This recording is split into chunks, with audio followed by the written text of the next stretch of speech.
Hello, everyone. Welcome. And thank you so much for joining us on Adobe Live. My name is Alana. I will be your host today. Please, if you haven't already, join the Adobe Live community and subscribe to our YouTube channel.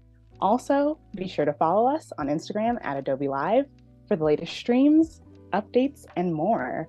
I am so excited to introduce you to today's guest, the ever-talented illustrator, graphic designer, author, and so much more, Danielle Murrell Cox. Hello, Danielle. How are you doing Hi, today? Alana. Hi, Alana. Hi, everyone. I'm good. How are you?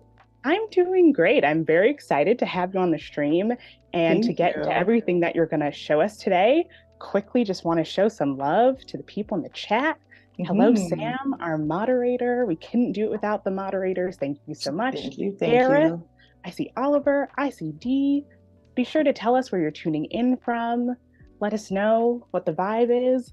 But yeah, if you have any questions while Danielle is working or you want to relay any good feelings and vibes to her, we can do that. Our mods will be pulling your questions from the YouTube chat and bringing it over to Behance so I can relay anything that you want Danielle to know or answer to her while she works. So without further ado, Danielle, could you give us just like a brief intro about yourself and Yeah. the work you do and what we're going to be seeing you work on today? Yeah. So thanks again for having me. My name is Danielle. I am actually based in Montreal, Canada. So I'm Canadian and I do a lot of things. I'm technically a graphic designer by trade. I graduated in 2011. So that kind of maybe dates me a little bit. I am in my early 30s. So I graduated in 2011. I worked in corporate. I've been a freelancer throughout, and I officially became a full-time freelancer in 2017 on good terms, though, because I did freelance for that company after. And so Nice. since then, yeah, since then, I've kind of got back more into illustration. I have started my own business, which I sell plushies. I have kind of become an author. Surprisingly enough, that's not really something I ever thought I would be. So it's like still shocking and weird to like say out loud and to people. But yeah, so I'm a self-published and a traditionally published author as well. Oh my gosh, can we see Yeah, some visuals of your work? We would love to yeah, see some stuff from your site or the yeah, plushies for that you had sure. mentioned. Yeah, so this is my very basic, very minimal. So just to give you an idea, like the design style and illustration style that I have is very minimal. It's funny because when I first graduated, that's not really something I really focused on. It was like doing all the things and trying all the things and doing things that I thought were great for me or best for me or that I should do just based off of trends and Mhm. stuff like that. But it Yeah, eventually just realized like minimal is really that's my jam. Minimal is my jam. So yeah. I just honed into that. So I work with clients on a regular basis doing branding, as well as like product design. This is actually one of my books. It was published with HarperCollins, so it's called My Hair, based off of my illustrations. Oh my And gosh, then, that's amazing. thank you so much. Yeah, and so I also do a little bit of type art. I'm not as great as you, but I do a little bit of type art, Great. That's great. as well as, of course, illustration, which is why we're here today. So some for corporate, some for myself. And this was actually the illustration that I did for my last Adobe Live a couple of years ago. Oh, And then, wonderful. yeah, and then these are my plushies. So Zuri over here and Dre over here, and that's actually the name of the brand. And so I sell dolls, clothes, close to the dolls, art prints based off of my illustrations, as well as cushions and a whole bunch more. Wow. So you've got a Yeah, lot going on. That is amazing. And yeah, thank you so much for sharing your work with us. What are thank we going to you. be working on during today's stream? I'm so excited. Yeah. So today we are working on a self-portrait poster. Okay. And it's based off of this image, which you may have probably seen in the thumbnail and when we were talking about this whole live. And so kind of want to show you the process. We're going to get into creating the document from scratch because the whole point of this is, of course, we're working on illustration, but I want to kind of show how you can also use it for print once you're ready to, let's say, set it up for print. Maybe you want to put your poster up in your office or in your bedroom. So like, let's figure that out, right? Yeah. So it all started with these very not so pretty sketches because let's be honest, your sketches don't need to be nice. They just need to convey whatever is in your head on paper or on the screen, right? Thank you for So, for affirming that. That's great. right? They don't need to be pretty. Like this, who is she? I don't know, but it's not me. But so yeah, so the whole point of this self-portrait poster or collage is really to showcase you and the things that represent you. So for me, I love candy, which I kind of mentioned earlier in a previous conversation. So like definitely reinforcing that. I have two cats. I am a Gemini. I love art. And then this is kind of where I went with it too. I was like, okay, like I also have an autoimmune condition called sarcoidosis, which I'm very vocal about because I want people to kind of understand and kind of learn more about it at the same time. I had to have cataract surgery because of it. So that's definitely a huge part of who I am and what I like to showcase. So I wanted to make sure I included that somehow.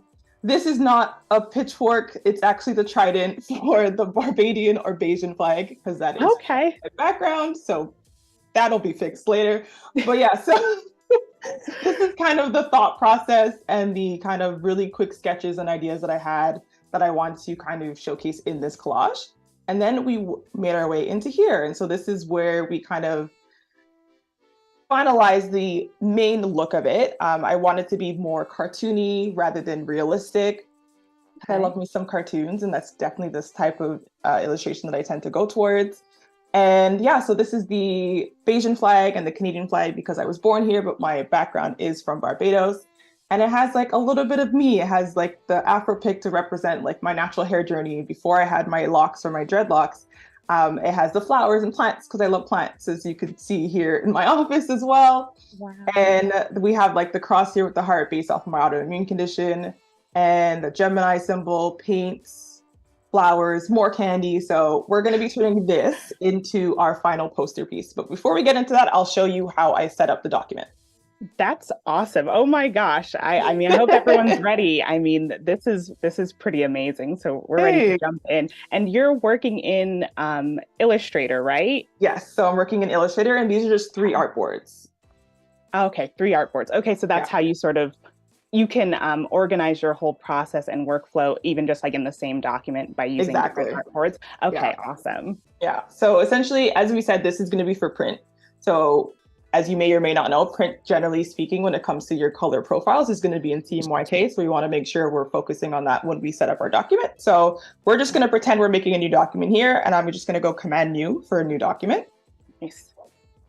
We're going to go and pick our size. So depending on what you want your final format to be. So maybe you have a small 5x7 frame, or maybe you want it to be without a frame. Maybe it's frameless, but figuring out your size is ideal at the beginning. Does it have to be finalized? No, you can always, of course, adjust it depending on what you're working on. But to have some kind of starting point would be your best point. So we're going to go with an 18x24 poster because we're going big. We're going big or we're going home. I like that. Make a statement. That's we're great. Going big. Yeah, we're going big. So 18x24 is the size we're starting with. Okay. And so we're going to be checking on the right side here in our preset details. So we have our inches, 18x24. For this specific document, I picked 3 artboards because, of course, I wanted to show my process. But if you're just using 1 artboard, that's perfectly fine. And then we want to have our bleed. And so bleed is going to help you when it comes to printing. So essentially, it's kind of in the name, but sometimes it's a little confusing for people to understand it. But the most simplest way that I can describe it is it's all the artwork or color that needs to bleed off your page in order to help the printer when it's time to cut. So there's no really thin white border, because essentially the crop marks or the cutting lines that are going to be placed on your document when it's time to export it are going to be overlapping some color or visuals, just so that way when it's time to cut, because no one is perfect, no machine is perfect. There might be like a little bit of millimeters off. So because of that, you always want to make sure you bleed some artwork off on the sides in order to prevent any little thin paper lines showing type of thing. So the bare minimum for bleed, I would say, would be 0.125 inches. And then here's where we get into the color mode, which is the CMYK, because we are going to be printing it. And highest resolution, we could keep it at 300 dpi or ppi. And then one thing I like to do is go into the more settings. And the reason why I do that is just because I'm very picky with how I like the artboards to be laid out.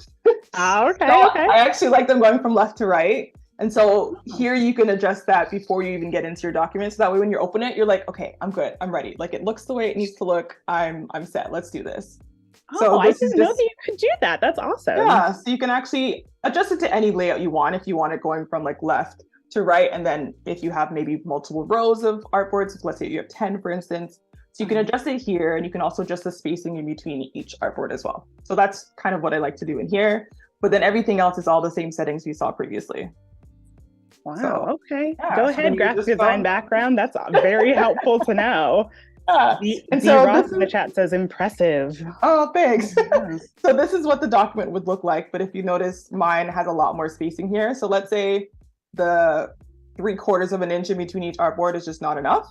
Then we can go into our artboard icon over here. And we can go to the bottom here. And you see that's the same icon that we saw previously when we were first setting it up. So you can go here and you can actually adjust the spacing rather than physically moving each artboard manually. You can say, okay, now I want it to be 3 inches. We're keeping the same orientation left to right. And we click OK, and then it'll space it out for us like that. Oh, that would have Yeah. saved my life like a million times over. So I'm taking that tip with me. Thank you very much. No problem. Yeah. And keep in mind, if you already have stuff on your artboard and you have the settings, whereas if the artboard moves, your artwork moves, things will also move at the same time. So just keep that in mind. So ideally do it at the beginning. But of course, you can always manually move things around with the artboard key, or the artboard tool, I should say. You can always manually move them, of course, if you want to. But this is if you were like super anal like me and you want to have your document set and ready for you. So you're not just like, okay, what do I have to do later? So that's essentially how I set up this document that we're going to be working on. Awesome. Yeah. And so we're working on this one, and I've actually changed the opacity just so it's going to be easier to trace over it. And so if we go into our layers section, our layers panel here, I have this layer, this whole layer. So it has all this stuff here, and that's called reference. And when we click the actual image, which I did import or place, I should say, I placed the image through here, and that's how we got our image in here. So here is where you can see the opacity on top. So I just put it to 25%, nothing fancy. And so now though, I am going to make a new layer, and that's what we're going to draw on top of. So we're going to lock the reference layer, and we're just going to call this artwork. Because don't forget, guys, name your layers. Not always you, that works on the document. So if you are working with other people, we should be considerate of others. You know, Danielle, I had a question. We're in Illustrator now, but what did you do this sketch in? Did you do this sketch in a different program, or? So I did this in on my iPad, so in an app like Fresco. Oh, okay, nice. Yeah. So luckily everything is all tied together, which is really good. That's awesome. So because there are multiple layers to this artwork, there probably will be multiple layers to what we create here in the panel. But for now, we're just going to start with one layer, but then we can always change things up as we go. And so I'm going to actually start with the background. Okay. The easiest thing that I can say when it comes to creating things in Illustrator is everything is a shape.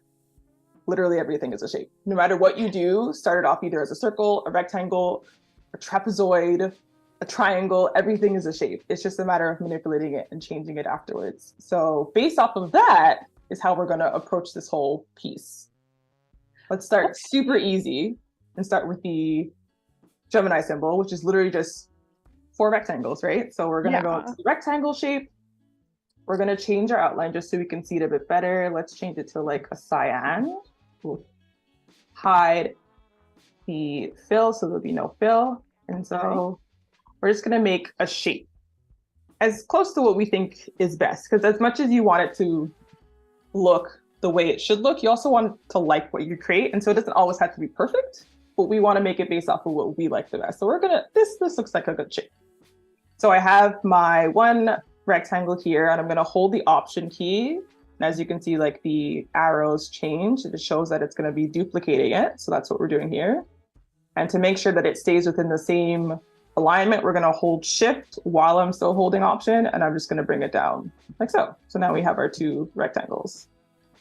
Nice. And because I want them all to be the same shape, I'm going to duplicate this again with the Option key. I'm going to rotate it while holding Shift, so that way it constrains it to the 45-degree angles. And then now we have our middle. But of course, it's a little too long, so we're just going to do some adjustments. Very cool. Well, we're underway. I mean, we've already we've started. We've already started and got a basic idea of this very first part of your background. So that's very exciting. I'm just the idea of thinking about it and breaking it down into like the most basic shapes, I think is a really nice and approachable way for Right. people to think about like, how am I supposed to transform all of this information into Yeah. this very different kind of vector-based program. So I think that's Yeah. really nice. Thanks. So now I grouped these two pieces here just because I want to keep them together, and I'm just centering everything to make sure that it looks good, and then it can just always like show and hide. So that looks good for now. We're going to keep everything as an outline just because it'll be easier just to visualize things, but we can always fill them up later too if we wanted to, or even now by going on the left side here and just toggling that. So now we have a filled shape. Maybe that might even be easier to see like what we have done and what we haven't done, because we do have a lot to cover. So we'll keep it filled then. We'll keep it filled. So let's do the heart. Yeah, that's interesting. You just filled that with a good pop of color there. You said just for a better visualization of what we've already done and like, where we're still going. Exactly. Sam in the chat had asked, do you plan out your color palette ahead of time, or do you just kind of figure it out as you go? See, color has always been tricky for me. I'm not gonna lie. For my 10 plus years of being in this industry, color has always been tricky for me. So I tend to worry about color later, to be quite honest. I think that's great. Future me's problem. Future me deals with the color. Hey, I appreciate that. And I'm sure other people appreciate just keeping it real. Okay. Yeah. Awesome. And so for the heart, there's a few ways you could do it. One way I think might be the best way would be maybe using like a rounded rectangle tool. And stay with me. Okay. So we're going with you. So I don't want it to be too circular in the sense of having a complete circle, but I don't want it to be too oval, which is why I didn't want to use the ellipse tool. So I'm using the rounded rectangle tool. And we're just gonna rotate it here like that. See how that looks. And keeping in mind, like I might do this and be like, no, this is terrible, and we are going to delete it. And that's perfectly fine. That's okay. It's all part of the process. It's part of the process. Yeah. I might be like, I've never done a heart like this. Why are we doing it this way? I don't know. We're trying it out. I think that's so great. I'm just going to use a triangle here. And it's something. Is it a heart?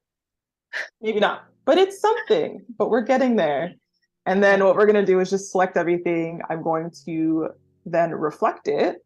But when I reflect it, I'm going to make sure that I hit the copy button. So that way we keep the original and then we have the second reflected side over here. And we see how we feel about that. It's not terrible. Hey, we have a heart, and that was looks like a heart. A few moves. Like, that's great. We can always adjust this if we don't like it. We'll keep it like that for now, and we'll maybe make it a little bigger. Shape 2 done. Shape 2 done. Done. If you don't mind me just backtracking us a bit, so you have the black arrow tool, and then you were adjusting some of your points with the white arrow. So that's for so the white.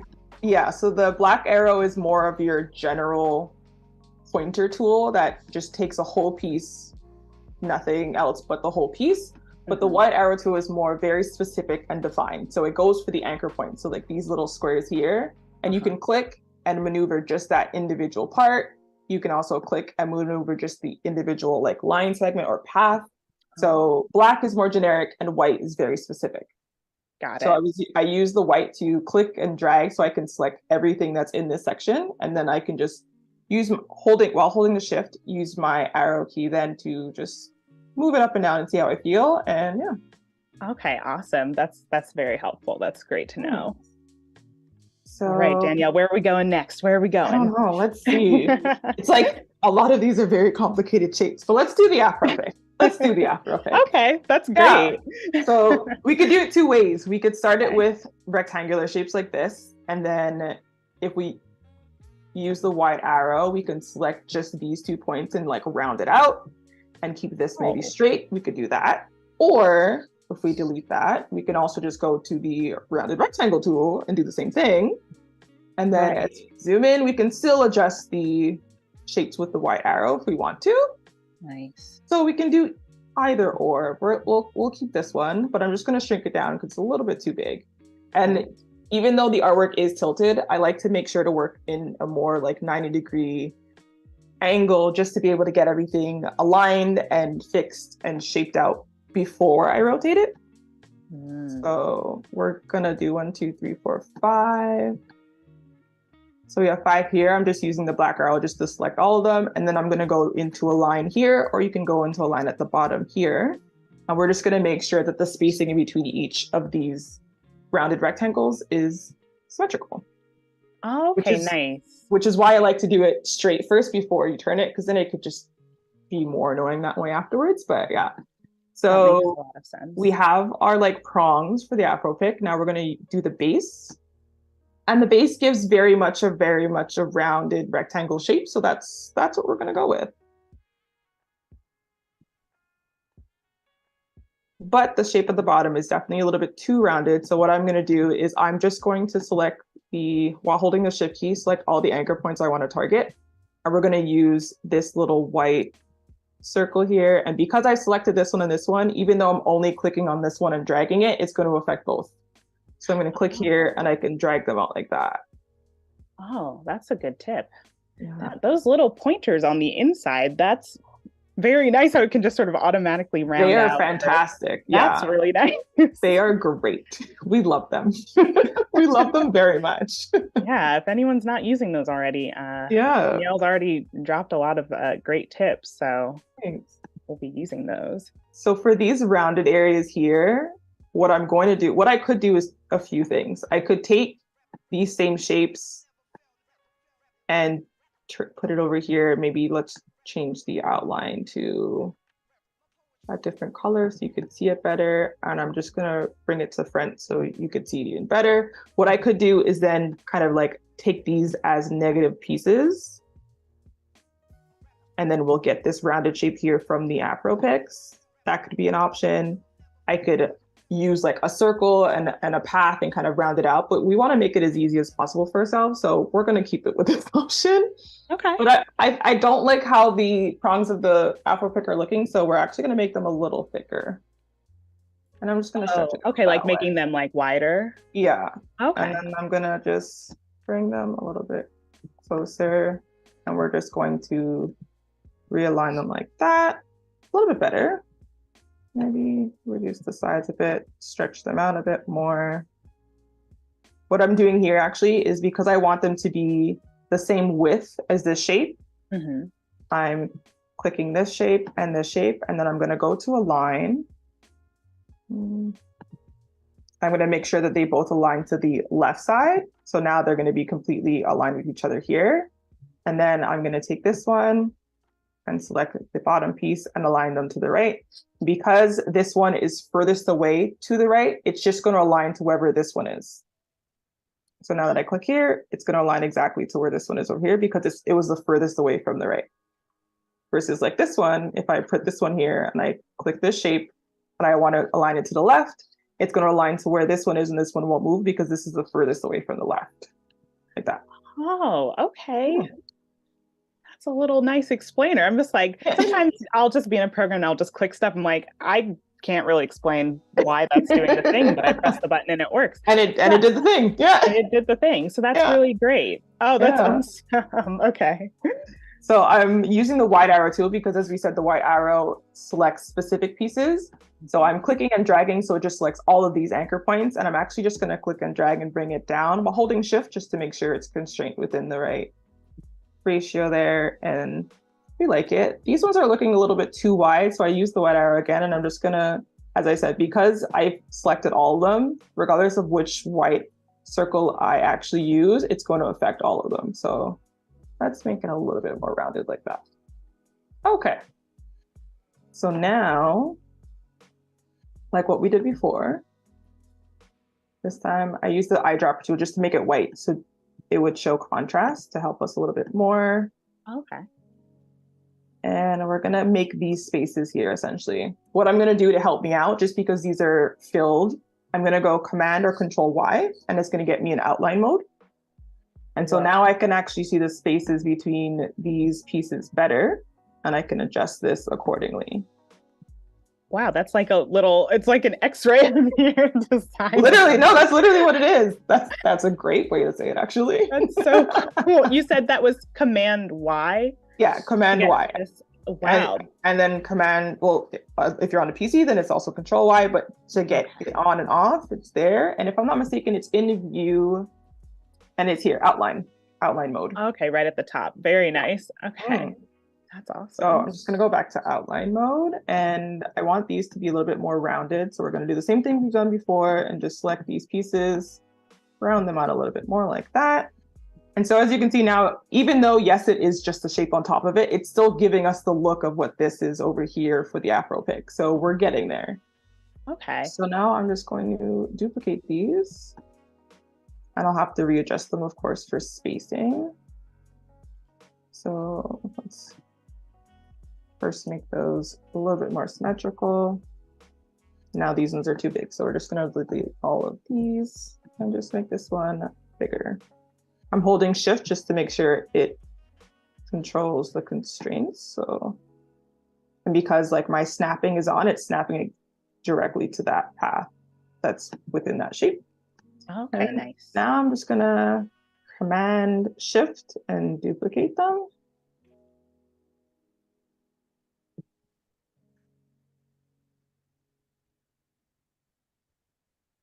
And then you can zoom in just to make sure that things are aligned properly, which is why outline mode is so great.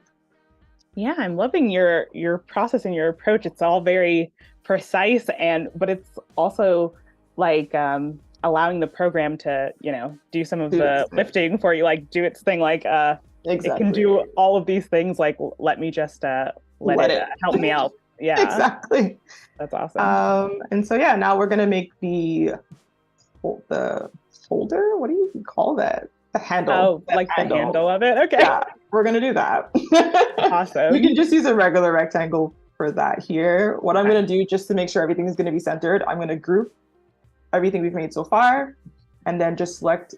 So this is now one piece, and this is one piece. Undo. I'm just gonna select both and make sure they're aligned. And then here we have like a rounded circle piece. So we're just gonna use the regular ellipse tool. While holding Option, it's going to make the circle from the inside out versus making it from the outside in.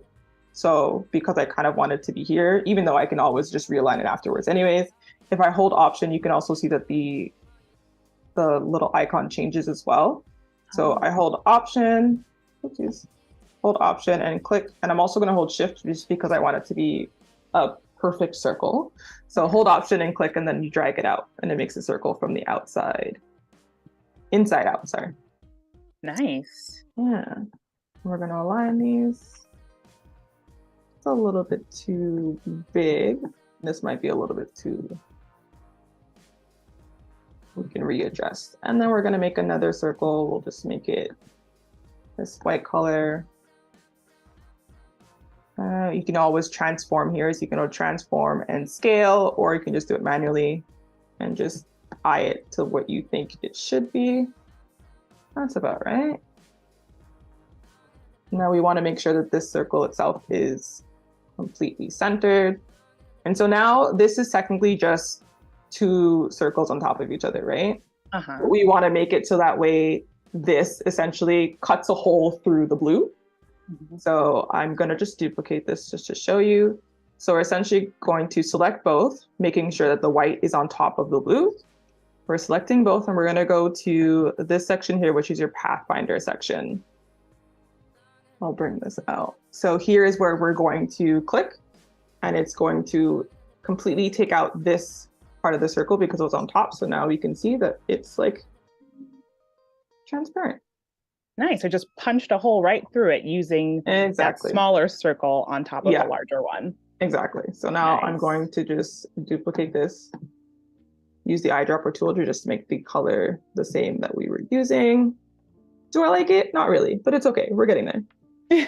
Hey, we have time. Like, this is the process, and it's just cool, like watching you work and just also hearing you vocalize, like, your process. And as you're going through, it's just like not everyone's always satisfied with every single thing that they draw the first time. So it's just like, do it over again. So true. What I could do too is, because we love the outline view, we're going to go Command Y again.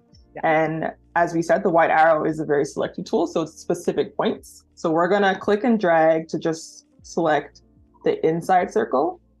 And we're going to right click and scale it down a bit because it just seems too big. So I'm going to scale it 10%. So I'm going to make it 90.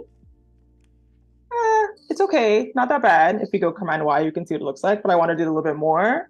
Okay. So let's try that again, or I can go Command D, which should also redo that. How do we like it? It's okay. We're going to do Command D again. A little bit better. Okay, not bad.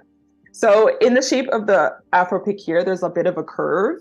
What we're going to do for that is, again, with the shapes. Shapes are our friends. So we're going to click and create a, we're going to click and create an anchor point. We're going to follow the shape of the handle. So we're just going to go up here and we're going to go to about where we want our shape to hit. Let's say here. Before we close it, we're going to click and drag to make the last path curved. I'm going to hold shift just to make sure that it's like kind of constrained a little bit. So now we have this shape here. And what we're going to do is just bring it into here and adjust as we please. Because everything is shapes, guys. Everything is shapes. I mean, if you take nothing else away, know that everything is shapes. I love that. And you weren't going where I thought you were going with that. So I feel I love a little surprise. So that's pretty cool, actually. That's pretty nice, like filling it in. Yeah. So it's not necessarily perfect, but it'll do for now. Because we're going to adjust it afterwards. We're going to reflect and copy. Just put that about here, let's say. So it's a little bit closer to the shape we wanted right here now. Yeah. We just made it with that shape. So essentially this Afro pick is this. Yeah. It's crazy, it's right? like how much would people know all the different sort of shapes and components that are under these vector objects? Yeah. Yeah. So we're going to duplicate this because one thing I tend to do a lot is just duplicate tons of things because just in case I finalize it, make all the adjustments, and I look at it, I'm like, no, this Afro pick looks absolutely terrible. I'll have the original multi-piece dimensional artwork that we created that we can then go back to and then make our adjustments there. So I always make a duplicate. And just for easy contrast, I'm just going to bring this one here so we could see it. So right now we need to join all the blue and then of course take away all the white parts, right? So we're going to ungroup this because we had grouped this before when we were trying to help align things. So we're just going to right click and ungroup. So now everything is separate again. So what I'm going to do is I'm going to click shift and click all the blue parts, or I could have just like clicked and dragged if I wanted to. But because we're being fun, we're going to click everything separately. And including the little pieces we made here. And we're going to go back to our Pathfinder section. And we're going to click the first one. And this one is going to join all your shapes together. Okay. And then it's going to become one shape. So I do that and it looks like that. We don't like that though. So okay. let's select it again. All of them Make together. Sure we don't have the white selected. Okay. Yeah. So joins it all together. But you're just like, what? That doesn't look right. But that's because the white pieces are still here. They just went to the bottom. So if we arrange and bring them to the front, it still looks like our piece, but of course, not if we separate it. So we're going to use that same tool that we used to cut the circle out to cut the white parts out of the actual Afro pick. So we're going to select it and go here. Oopsies. Is it this one? Aha, it's this one, wrong one. So we're using this one, which is the minus front tool. Okay. And then, as I said, these parts still look a little weird, but what we're going to do is now use our white arrow tool to kind of help us fix it and adjust it accordingly. Okay. Well, this is amazing so far. We're like half an hour in. If anyone is just now joining us, we are here with the very talented illustrator graphic designer, Danielle Murrell Cox. She is working on a self-portrait collage in Illustrator, and she is taking us through her process. Please let us know if you have any questions for Danielle while she's working. But so far, she just keeps dropping these great tips for you guys. So take them with you. And next time you work in Illustrator, I'm sure your workflow and process will be that much faster and precise because she's dropping gems. So. And then like there's always these happy accidents. So I just undid a little bit, but there's always these happy accidents, right? So like here were things joined. sometimes it works perfectly, sometimes it doesn't. But if it works like this, you can take the white arrow there and then kind of change the shape of that. So now we have a little bit more of a smoother shape. Yeah. But then at one point I took away one of the anchor points and I kind of liked it better. Oh, that's cool. You can kind of test out different methods on each side and just be like, okay, I like this side better. See what I like. Yeah. And so I actually like it a little bit better. So we're going to keep it like that for now. And again, with the white arrow tool, as well as this tool here on this left side here, the lasso tool, you can actually click and drag and select the specific anchor points you want to target. So it's like the white arrow times 2 or very, very specific, because you can click and drag and select the ones you want. And then you can go back to your white arrow and like just adjust just those ones. I'm holding the shift key here. So that's what I'm going to do to just bring these a little bit further down. Okay, so we have something called something. I don't know if we would call it an Afro pig, but it's something. And so again, I duplicate, always duplicating. And so now I'm going to take this and rotate it to be around the shape that I originally, or around the rotation that I originally wanted. There we go. So these are the pieces we got so far. Amazing. Oh my goodness. All that for an Afro pick. We went from this to this. But I think that's the beauty. I mean, that's the beauty of having people like you on Adobelive to share your process, because it's like you see the final piece, you know, on social media or something, but it's just like what actually went into this, like we can see. Yeah. Which is why these things are so valuable. So it's really awesome. So this one's easy. The star is easy because we can just go into the shape section and click the star tool, and that's what we're going to do. So we're going to that's great. I love that. The star. Sometimes it's like, thank you, Illustrator. Thank you so much. Thank you, Adobe. Thank you so much. I love that. So we have our star, and that one was done in like 0.5 seconds. It's just a matter of like positioning it the way you want it to be. So that one's good. Now we will work on, let's do the flower, this flower here. So what's something we've learned today, guys? Everything is shapes. Everything is shapes. Everything is shapes. What shape do you think I'm going to use in order to make one of these petals? That actually, you know, it's like weird. You say everything is shapes, but then I'm just like, okay, this feels like a trick question, because like, I don't know. Chat, someone help me, because I feel like it's a trick, because I want to say circle, but I'm sure Danielle. Square. I'm going to use a square just to be like different. And I love that. We're going to use a square, and we're going to rotate it. And we're going to take one with the white arrow, one of the anchors, and bring them down. So now it looks like a kite. Okay. And then we're going to take these and select all 3. And because we love our little corner tricks, we're going to bring it in like that. Now we have a petal. That was amazing. And like I said, I felt like a trick, so I'm just like, you know what? It would be too simple to say circle, because it's probably not. Danielle has a trick up her sleeve, and that was amazing. And that's like the most beautiful like petal. That was so simple. Right? That was great. So now I'm just duplicating all of them and just adjusting. And of course, it still doesn't look like a flower yet, but we're getting there. We're getting there. It's all about the process, guys. Hello to Ray in the chat, who is tuning in from London, England. Thank you for joining us. I'm actually half English. My mom was born in London.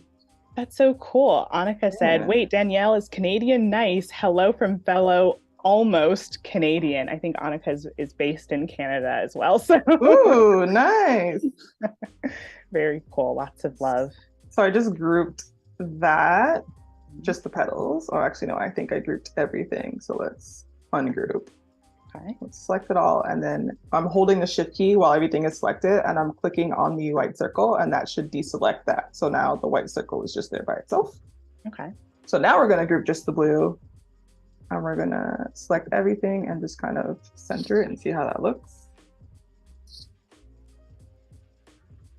Always adjust the petals if you didn't like it, but we'll keep it like that for now. So flower, done. Flower, boom. There it goes. From a square.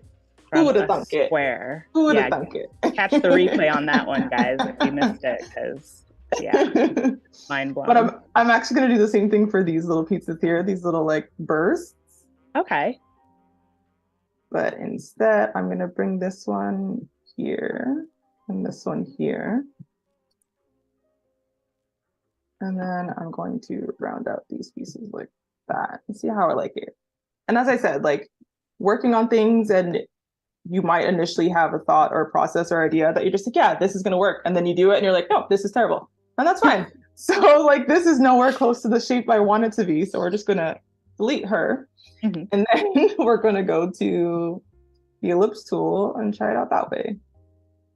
Yeah, I think that's great. Always doing iterations, just sort of seeing what's working. Yeah. I have a question, Danielle, because yes. I think you had mentioned, you know, when you were showing your work that you like to tend towards like minimal, you know, designs and sort of things. How did you sort of find that style in your work? Like, did you sort of develop it over time, or is it something that you always gravitated towards, you know, in your career, or how did that happen? Funny enough, it was more of like a little bit of two things. So it was like a sudden thing that happened in my life. And then it was also me not only just making it more of a personal thing, but then turning it into a more professional thing and like gravitating more towards it. It's not something I ever thought I was interested in, to be honest with you. So it's definitely not something I've always been into. But when my grandmother passed away and we had to get rid of a lot of things, and then the whole minimalism concept came in my head, and the idea of like, we don't need all these things in our lives because once you're gone, like, where does that stuff go? And then of course the burden that comes with your family and having to deal with all that stuff. So when my grandmother passed away and like we were really close, I kind of like my mindset completely shifted in that sense. And so in my personal life, I started getting rid of things. I started like decluttering and all that kind of stuff. And since then, I've kind of become a little bit of a hoarder, but we're getting back into minimalism a little bit, at least in my personal life. But then, so that shift and that change in my personal life eventually trickled into my professional life. So it was never something that I initially wanted to necessarily do. But yeah, that was the reason. I really appreciate you sharing that with us, because it's very, I feel like style and things like that are big questions usually, because it's just like, people, and when I say people, I mean, I've seen people say this, but also I feel this way. I'm just like, oh, like, what's my personal style, or what's my sort of artistic voice, and what's my signature and all this stuff. And it's like, okay to not always have an answer right away, I guess. And also being able to just sort of, you know, go with the flow. And, you know, you might end up drawing from a personal experience or just something. It could just sort of happen randomly. So just like, it's okay. Maybe don't freak out about it so much if you don't have one right away or something. So that's really And at one point I was just doing like minimal, like no color, so monochromatic too. But then now I'm just like, no, I need a little bit more color in my life. So I've definitely introduced color again. So like even within the whole minimalism thing, it's definitely changed and progressed and grown. So like, don't always feel stuck. And if you feel stuck, don't worry. Like you'll get to a point where you'll be able to figure out what works for you in that moment. And it might not be the same thing you're thinking of at the moment that you should be doing, but it eventually, it'll come. It will definitely come. Yeah, so I'm just gonna reflect these ones because we have them on that side, but we're gonna make a copy and just bring it over here. Oh, nice. Just reusing those shapes. Yeah, of course. And then this is gonna be super easy. We're going to just take a rectangle and just pull it down and then rotate it, select them both and align them. So that's our cross. And we're gonna group it and rotate it. And then we had a heart here. I'm not really liking this heart here. I'm not gonna lie. So we're going to adjust her. You can always do that. Yeah. Nothing is set in stone, and it's your self-portrait, so you can do whatever you want. I'm just like, how do I want to fix her? I'm not entirely sure. So we'll leave it for now. We'll go to something else. Let's work on cats. So I have 2 cats. Yeah, I've actually always had cats. Ever since I was literally born, my mom has had cats. So nice. Cats have been in my life forever. And I have 2 of my own now. And yeah, one is Boo and one is Bay because I'm super creative with words. You're so funny. Those are their names and they love it. Oh, yeah. Very cute. So all I did was just take an ellipse and just kind of molded it to my illustration just so it's a little bit closer to what I want it to be. Very nice. So we're about halfway through our stream. How's the chat feeling? Thank you so much to everyone who's tuning in live and watching the replays. If you would like to nominate yourself or someone you know to be a guest on Adobe Live, you can submit recommendations for creatives in the tab on Behance. So you could be where Danielle is sitting, metaphorically, in our next live stream. So make sure to get those submissions in. It's fun here, guys. You should definitely do it. I think this is awesome. I mean, we're watching Danielle illustrate one of her cats. Is this Boo or Bay? Is it or is it just sort of like it's more one, it's more Boo than Bay. Okay. But even when you say it out loud, it just sounds crazy. But I think it's cool. I mean, I don't have cats or pets, but I love cats. So I don't know if there's any cat parents in the chat or pet parents in the chat, but I really do love animals. So they're great. I love animals too. They're fantastic. That's awesome. So we're still working on shapes, but now we're working on more custom shapes. So when I did the ears, I actually just used the pen tool. So I'm just going to do it again here. Oh, okay. So before we were using the ellipse and rectangle and stuff, but this time you're using the pen tool and placing your points and drawing them. Yeah, exactly. Okay. So is there something that you say to yourself when you use the pen tool over just using the pre-composed shapes and then manipulating them afterwards?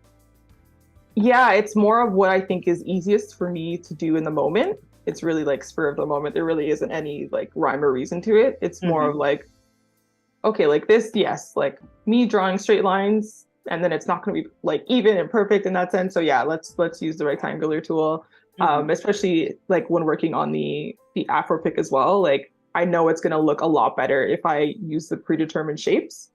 But things that are a little bit more organic like this, I could go both ways, right? I can do both. I can maybe make like a big circle here and then a smaller circle and then attach them. But for this, I'm actually going to use the pen tool and just follow along the shape, just because I think it's easier this way versus reconstructing it with like a shape. Okay, nice. Yeah. Or multiple shapes. And then of course you'll definitely have to adjust, make your fixes and all that fun stuff. And the reason why this side is not that great or not really pretty is because it's going to be hidden behind, so I don't care. Okay. There's no rhyme or reason to it. Yeah, if it's not going to be shown and you're definitely set on the type of design that you're doing, like it's okay for everything not to be perfect. Oh, that's cool. So you already know that's going to be covered by part of your portrait, so it's just like no need to make it all perfect over there. I love that. That's great. Awesome. And with these like little blobs, what's really fun too is what we're going to do is using the pen tool, just like click at every point that I think should be like a little bit rounded, like that. And then with our handy dandy little circles here, we're just gonna bring them all in, and now it's a blob. Look at that. So then all the sharp pointed parts, you can end up rounding them like instantly. Yeah. It's like magic. So select it. Let's go in the outline mode. So that was Command Y. And so the reason why I deselected and selected it was just to make sure that it would grab like all the points for the like little circulars. And now I'm just gonna click and drag. Now it's a little blob. Nice. Very cool. So this is your self-portrait collage, and you had gone over a little bit in the beginning, like your iteration of like the things that you like. Did you say I want to have X number of interests of mine or things about me reflected in this collage, or you just sort of wrote as many down until you just kind of were just like, okay, that seems like enough? Yeah, it was more brainstorming because brainstorming is something we definitely learned in school, and it's something I've just continued doing forever, and I find so crucial in creating anything. And so it was just, I was like, oddly enough, brainstorming things about myself. And I was like, okay, like, what do you like? What do you do? What represents you? And it was just a matter of me like writing it all down. But then the tricky part was, okay, how do you visualize that? Like, how do you put that from your head to paper or on your screen? So it was just more of like me seeing what works, seeing what makes the most sense, and just like playing around with it. As like in the original sketches, if we look over here, like first it was really orientated with the cats and the candy and flowers. And I was like, okay, I'm more than just those three things. Right. And then it eventually turned into like almost like framed imagery behind me. And like here, I'm like, what do I like? Like video games sometimes. I'm Gemini, I'm energetic, but like, how do you show energy? So like that's where the bursts kind of come from. But then I also want to make sure I focus on showcasing my autoimmune condition because that's a huge part of me. And then it kind of turned into these different things here. So yeah, it's brainstorming. It's from there trying to visualize and create the visuals for said brainstorming, and then seeing what works and what like meshes well together. That is really helpful, especially for anyone who may have missed the first little bit of the stream. So getting that little insight into the beginning process is really helpful. Thanks. So I'm just making like these organic type of squiggly lines to kind of represent the petal. So let's fill her up to kind of get a better idea of what the shape is looking like. Okay, yeah, it's easier to visualize, I guess. Yeah. Yeah, especially because we have such like a busy background from the original like digital sketch. Just helps a bit more. And so I just like duplicated it and now I'm making the different petals. Okay. Ray in the chat said, are you using a mouse or pen tool? I wonder if that's about the tool that you're using, or I think it also would just be helpful to know what your setup is on the desktop. And yeah, if you could just touch on that quickly. Yeah, so funny enough, I'm actually using just the trackpad on a laptop. Oh, okay. Yeah, and with the actual sketch, so the original sketch was just pen and paper. Here was on the iPad, and then with the Apple Pencil. And then these actual shapes and everything I'm doing here in Illustrator is on my MacBook Pro. It's a very old one. It is actually from 2014. And so I'm just using a trackpad. Okay, so using that trackpad. Wow. Yeah. There you go. Thank you for I've gotten so used, no problem. Yeah, I've gotten so used to it from like when I first got the computer and just money was tight and I couldn't get a mouse and I didn't really care for it at the time either. So I was like, yeah. And then I just got really quick and used to using the trackpad, that like using a mouse now, I'm just like, oh, this is very, it's a lot. It's a lot to handle. Yeah. But yeah, I've gotten really used to using the trackpad, but I do want to get into using the mouse because I will be getting a new computer soon. So yeah, it's going to be a desktop for the first time, which I'm very excited about. Oh, nice. Yeah. That's pretty cool. Yeah, it's always interesting knowing how people work and if they're trackpad users, if they use a mouse and all that stuff. So that's pretty cool. I feel like I'm probably just going to get like the separate trackpad and just use that with the desktop. I feel like that's probably going to be what's going to happen. Oh, okay. Yeah, I totally didn't. I forgot that they have, that flat trackpad external thing. Yeah, that's very interesting. Yeah, I feel like that's going to be what happens. I actually wanted to show, I know, I'm a fan. I love the trackpad, but it's probably not good for your hands after a while, I assume. So I actually wanted to show a really fun thing that you can do with this shape. So it's just a regular circle, and like, yes, there are of course like these shapes in nature, but not necessarily so perfect looking. So if you actually, I selected it because it's actually grouped with all of this right now. And the only reason why I chose the green for the petals is just so I could see it, just for the contrast, but they don't necessarily have to stay that color. But yeah, so if you select the circle, I'm using the white arrow just because, as I said, these are all groups. So just to make sure I'm only selecting this, I'm going to go to Effect, and then I'm going to go to Distort and Transform. And we're going to go to, let's go to Zigzag maybe? Yeah, let's go to Zigzag. So what Zigzag does is based off of the actual shape or the path, which is that complete circle, it creates like a zigzag pattern. And then you can adjust it here. So we can make it more smooth. Mm-hmm. And then we can adjust like the sides of it. We can also change the way the sizing is. So whether it's percentage based or based off of like measurements like inches. And then you can also adjust the amount of segments. Wow. Yeah, which is super fun. And now it looks like a more organic, like floral shape. And this is like corner versus smooth, right? So the smooth, it looks a little bit better. If you want to reduce the segments, increase them. So we'll just keep it at that. So yeah, that's our little flower. Oh, that's so beautiful. And that's such a helpful effect. That's just right in Illustrator. That's so cool. Right? It's so cool. I love it. I do. And so since we are saving time and energy, we are selecting you, copy, and we are pasting you because the flower looks very much the same. And now we have our third flower. That's amazing. The power of duplication. Yeah. So very much working smarter. That's awesome. We're gonna just duplicate these. Actually, no. I'm going to select these and just make a copy. And I'll just put them in here about. Yeah, flower done. So we're getting there. That's awesome. Yeah. This is coming together so nicely. And just to get an idea of, I used Command 0 to make sure that my artboard is completely centered in my window. And I'm just gonna hide here. And this is what we've got so far. Okay. Yeah.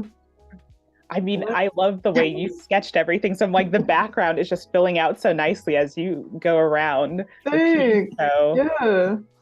So now, we're using the green. No, we're going back to our sign. So we're just going to use the pen tool and create our flag. All right. And then what I'm going to do actually is, this is going to look a little weird, but I'm just going to make the lines exactly where I want them to be here. But on the outside, they could just be anywhere. It doesn't matter. Because then we're going to go back to the Pathfinder section. Our handy dandy Pathfinder tool. So I'm just going to select these and bring them off the artboard so we have a better visual. Okay. So this is what it looks like. And we want to make sure we keep this one and we keep this one. And this one kind of just goes bye-bye. Okay. So we're going to duplicate it. Because again, always duplicate just in case. Always. And we're going to select everything. And there's two ways you could do it that I know of. Of course, there might be like 500 different ways, but we can do it based off of the shape builder tool. And right now, as you can see on the shape builder tool, we have a little plus next to the arrow. If you hit the option key, it turns into a minus, and you can actually just take away those sections there. What? Undo. I've never used that tool before, so I'm like, what? That's crazy. If it was set on the plus, you can just click and drag, and you can see how it creates like that line, and you can just group all the shapes like that too, rather than use the Pathfinder. Okay. Or as I said, like in the same thing right now, I'm not clicking anything. This is just once I hover over the shapes, this is what it does. But if I click option while I'm hovering, I can then click the areas I want to take away. So that's one option we could do. Or, since as you guys know by now, I love the Pathfinder tool. We can go here and we can divide all the pieces. And so now this is actually a shape. As you can see, it's not selecting here anymore. This is its own shape because essentially everywhere that has a path has intersected and separated all the pieces. So now this is a shape and I can select just one anchor point and hit delete twice, and now that shape is gone. And then the same thing over here, hit delete twice, and that shape is gone. So that's another way to do it too, that I know of. Again, there's probably 500 other ways to do this, but it's what we're talking about today. Yeah, that's great. So now we have two ways of creating that shape. Yeah, so that's very cool. I'm like, wow, I'm very much I think of it sort of old school way, probably in this like, doing each little segment or something. Just like that shape builder, boop, boop, boop. There it goes. And now each one is its own shape. So if you wanted to fill just this, you could fill just that one, etc. So it helps when it comes time to color your actual piece as well. Very cool. Yeah. That's a hot tip, guys. I mean, this is this is great. And I mean, if if you're watching the replay, you can go back, pause, and catch that shape builder action again, because that was pretty neat. So I'm just gonna freestyle these rectangular shapes because they don't need to be necessarily perfect, but then we have our little knob on top here.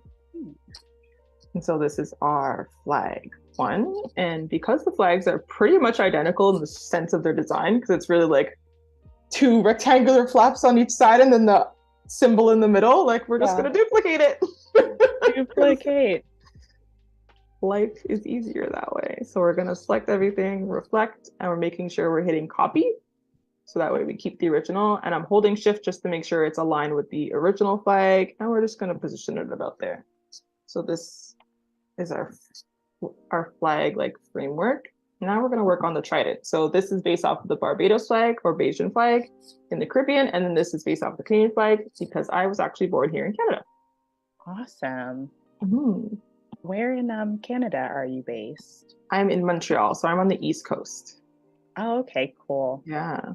Very cool. Yeah. Now we're just gonna freestyle this with the pen tool. Every time you make a curved line, let's say if I made like an extreme curved line like this, and then I made another line, you'll see, of course, like it shows you the kind of, I guess, framework on where the other line is gonna go. But if you click the anchor point again, it automatically turns back to the straight one. So if you ever wanted to go from curved to straight without having to like oddly maneuver things, you can just click the anchor point again. So for here, for instance, I'm clicking it like this and I'm curving it. So click and drag to curve it. But as you see, it shows me where the next part is going to go for the path, but I don't want it like that because I want this part to be straight. So I'm just going to click the anchor and now it's straight. Nice.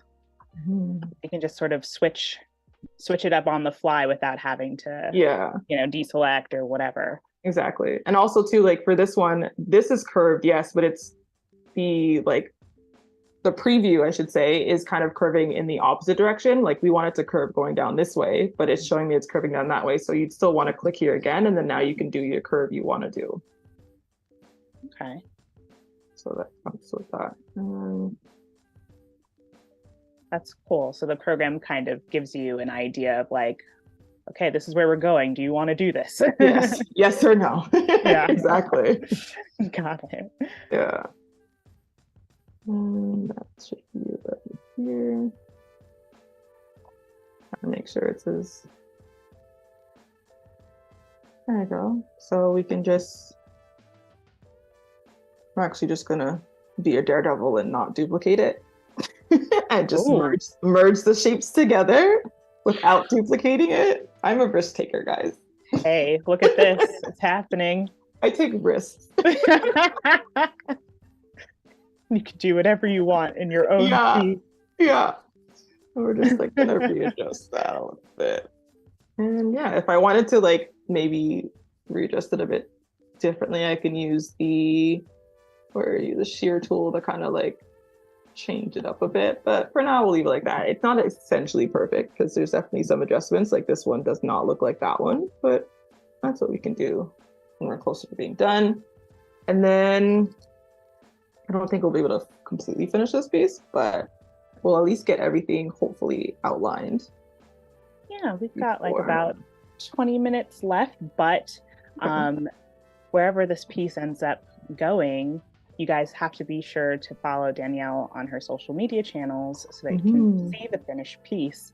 So you don't want to miss out on anything. So make sure you're following her on her socials that we have linked in our description boxes on YouTube and on Behance. I'll definitely be posting the final for sure. So that's our maple leaf. Always like the Canadian flag. Did you? Do you? Yeah. I was like, the maple leaf. It just evokes such positive feelings for me. That's it? Oh, that's good. So we duplicated the flag from the Bayesian Barbadian one, but the side panels are definitely a lot more narrow. So I'm just using, because again, these are all different shapes now, I'm using the white arrow just to select the anchor points so I can now adjust them a little bit and bring them over so that way the maple leaf is not being interrupted. Okay, yeah, so you can just accommodate for that Yeah, that so wider exactly. subject, yeah. Exactly. And don't forget, save your stuff, guys. And just Oh click yeah. save. Always save. Yep. Whatever you're doing, if you're working while you're watching this, save whatever you're working on because you probably Hmm. didn't. Always save. Can So we're never gonna save make too many times. our little lollipops, which are pretty easy because they're just circles. Nice. We have our little wrapper. We're gonna just keep using the pen tool. And then we'll use the rectangle tool to create a little stem there. And so when we first created the document, we're basing this off of it being for print. So this is where the bleed comes into the picture. So originally we made the bleed being 0.125 inches. And so that's what you're seeing around here is the bleed portion. So that way, when it's time to actually, let's say you want to get it printed and you send it to a printer, your crop marks are going to align with the edge of the paper, but your bleed is going to go past to the red line. So that way, let's say you have this blue rectangle piece that's going over here. When it's time to cut, they're going to cut along this line right here, which is your actual, let's show a ruler. They're going to cut along this line right here and cut along this line right here. But for instance, as we said, no one's perfect. Machines aren't perfect. What if for some reason they decide to cut, like over here? If you didn't have bleed, this would just be paper, which would be white. Or let's say your paper's colored, it would just show the paper. And so you'd have that really thin little sliver of white on your artwork that's probably going to be hidden by a frame. But let's say you're sending this to a client, right? You don't want that to be shown. So that's why if you have the bleed that goes all the way to your red line here, when they cut here, you're still going to have the artwork showing and bleeding off to the edge. So that's why we always want to make sure we include bleed when we're printing something. That is really awesome to see and have that explained, especially if anyone had missed you mentioning bleed earlier in the stream, because you have that graphic design background and you can speak about it so eloquently. So I'm like, oh, thanks. That's really nice. Do you find yourself doing a lot of print work, just like for clients or actually other no? things? Well, no, definitely a lot more digital. But I do have like some client work that has been printing, so like retractable banners for like storefronts and stuff like that, or like catalogs or like product catalogs and stuff like that, like those types of things, or annual reports. But even like the majority of them, even though I set them up to be available for print, majority of the time they're just sent digitally and sent electronically, so it's okay. But still, I mean, you have the knowledge for, if someone does ask you to make something ready for print, you're just like, I know how to do that because I do it all the time anyway. Yeah, exactly. That's always really good information and skills to have. So I just took the same lollipop and enlarged it, and I'm just gonna edit maybe the little wrapper part a little bit here. Okay, but this one actually had a swirl, so I'm just going to show it as an outline. We're going to go into the line segment tool and use the spiral tool. There's something for that too. Yeah, and if you click, you can adjust the segments and all that kind of stuff. But this one's always tricky for me, so I just leave it as is and don't really do anything fancy. Oh, okay. So we're just going to keep it like that, and we can of course rotate it to be closer to what we wanted.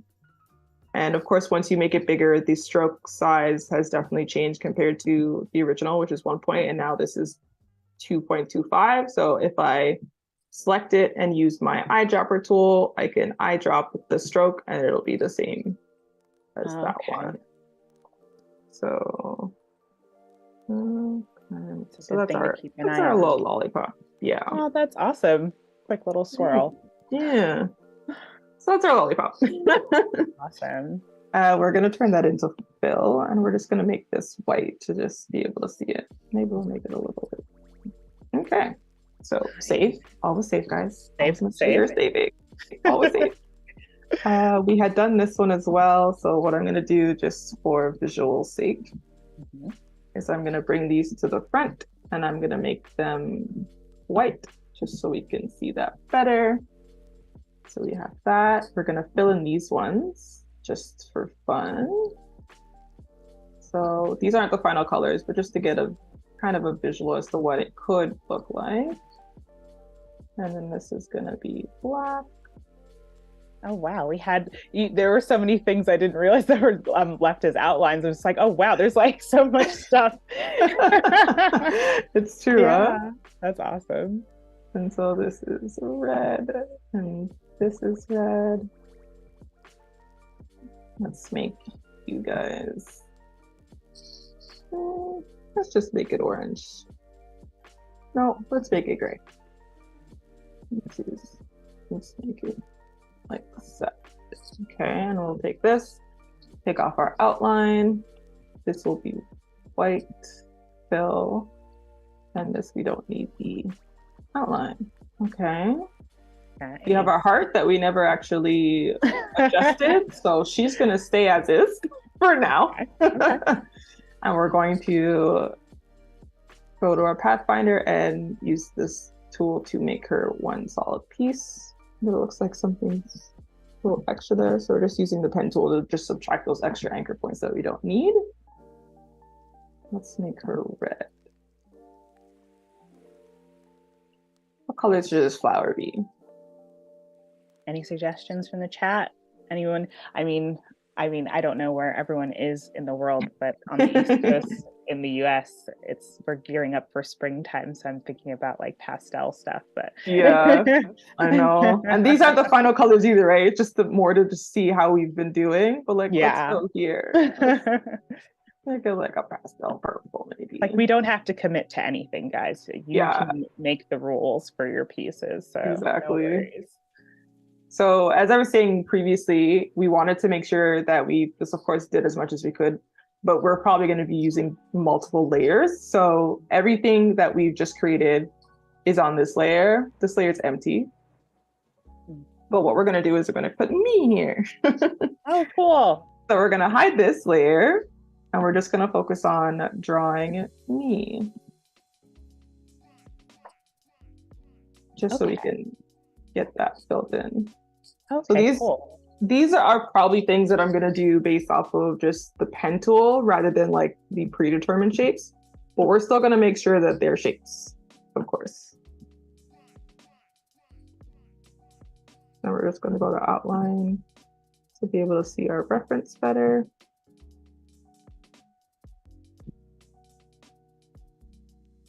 And even though this is technically one hat, it's just like, of course, has a little fold to it. We want to create that into a different shape just in case we want to show some kind of contrast. It'll be easier to fill that in if it's two separate shapes rather than just one. So for instance, this one could be blue, and then this one could be a darker blue. And then we're just going to put it to back, send to back. So arrange, send to back. Then maybe that's how we want our hat to be. I mean, we don't, but maybe we do. That's cool how you separated it into two pieces. Mm-hmm. Just to help with the coloring and adjusting.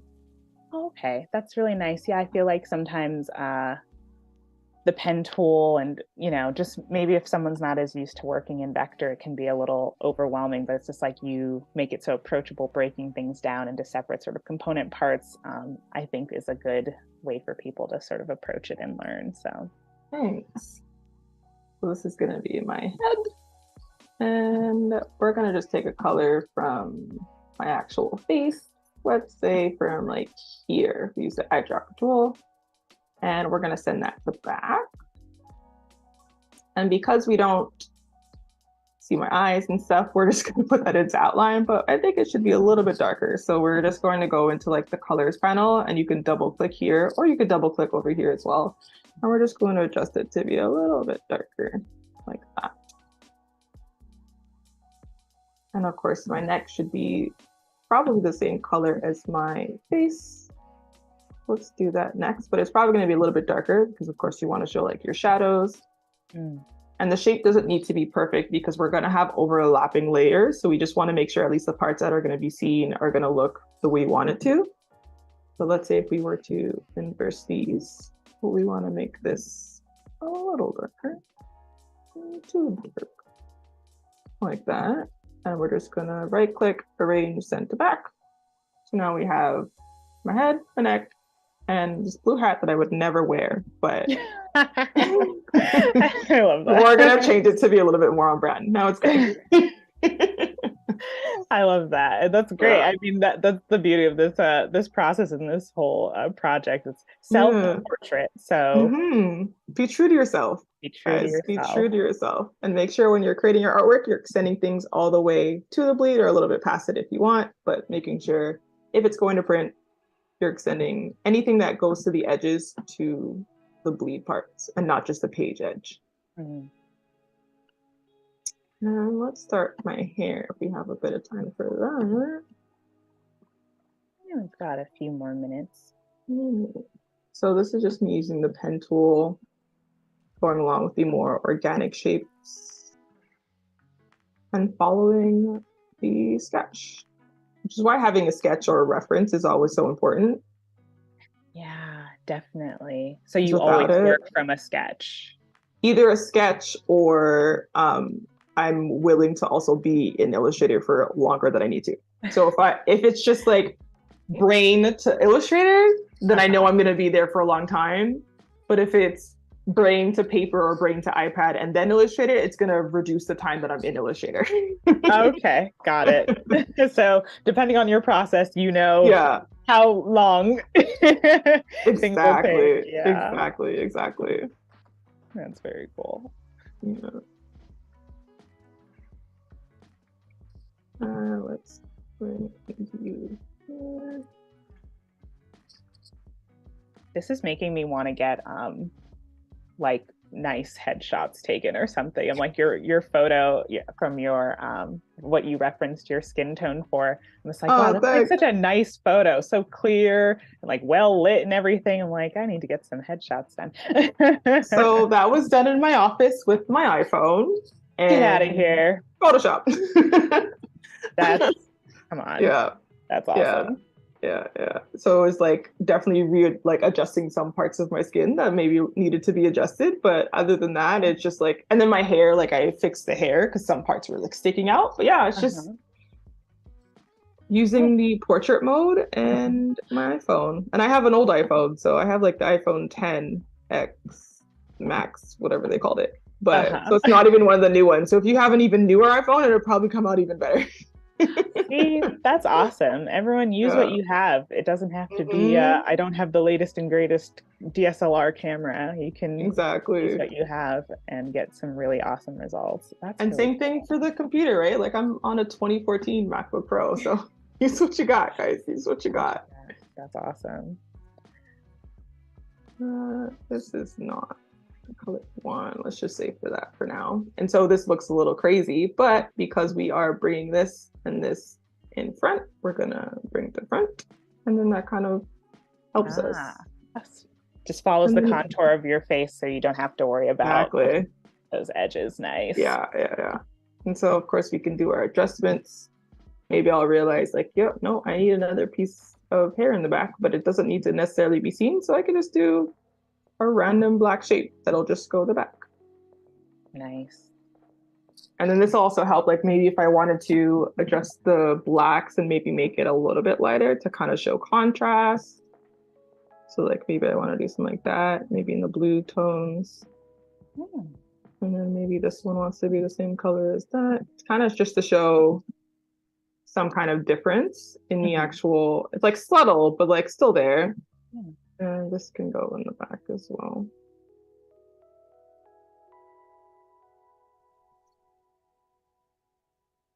Yeah, that does add a nice sort of just like those few tones in there to sort of help just separate like things a little bit. Yeah. Little subtle differences there. Very nice. So just to show like what we had versus what we've done recently here. We're getting there, guys. We're getting there. Yeah. And I love that you have the background illustrations on a separate layer and it's locked. Yeah, definitely locked. Yeah. Especially when you're like grabbing things and pulling things around, like having it unlocked would cause chaos. So too much chaos. Too much chaos. Yeah. I feel that. Yeah. So let's see. Let's hide you. I sure could go back to outline for now, just so you can see things a bit better. Okay, we can work on these locks over here.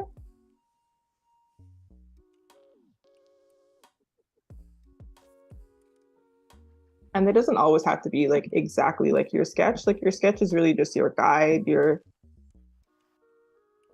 trajectory, essentially, but not necessarily what the final piece will look like. Because as we said, like you'll realize in the middle of it, nope, that looks terrible. I don't like that anymore. Because maybe past you when you were working on it was like, yeah, this is great. But then like current you is like, no, this is cool. What were you thinking, self? So it's okay. Work with yourself in that sense and like make the changes when necessary. It's okay to make changes as you go, especially if it's for you, right? Yeah, without a doubt, without a doubt. Yeah. Be true to yourself, like you said. So that's awesome. Yeah, be true to yourself. So I'm just gonna take these pieces and color them that color. That piece is gonna go. You're like a pen tool wizard. Like watching you use the pen tool, it's like I sort of like faded out because I was like, wow, this is so relaxing to watch them before I know like all of the pieces are in. And I'm just like, wow, it's like there. Thank you. I have to snap myself back into reality. So this is our really quick look at the hair so far, but awesome. It got there. And then it could be adjusted a little bit better. You could be like maybe one of the blue pieces sent to back. And then we have my shirt. We're going to show that. So like getting there. Definitely getting there. Considering our original, and then of course like all these colors would have to change. What we could do too is also add another layer above reference, but underneath like all these moving parts, these elements. So we can call these elements. First, you got to spell it properly. And then we'll call this background. So now we can add like just a solid color. And again, if we're printing this, we want to make sure it's going to the edge of the red line, which is your bleed lines.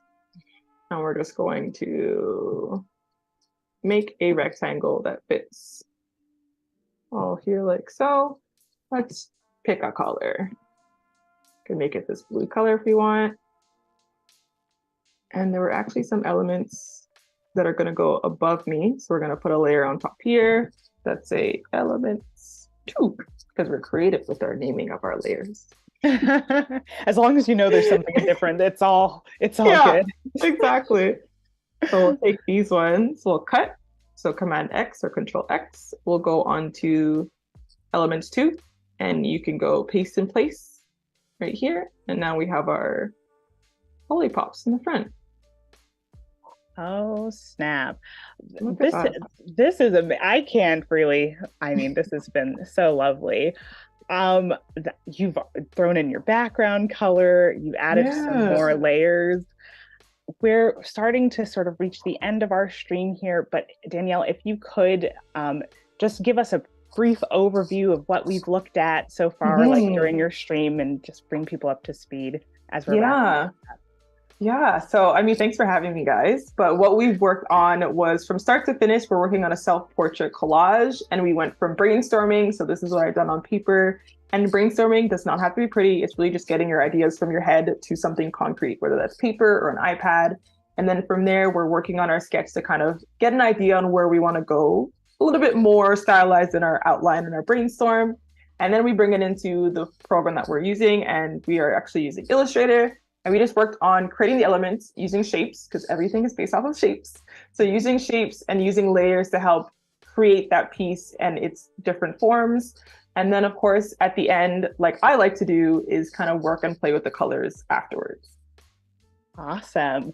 And this will be posted on your Instagram? It will. Yeah. Okay. So if you want to see the final piece, because this is very much far from the final, if you want to see the final piece, you can find me on Instagram and on Twitter, and it's DMCOX_, so DMCox_. All right, guys, make sure that you're following Danielle across all of her social media platforms. This has been so lovely having you on the stream, Danielle. Thank you so Thanks. much for sharing your process with us, and for Mhm. everyone tuning in on the chat and live sitting with us today, and everyone catching the replays. Um, Yeah.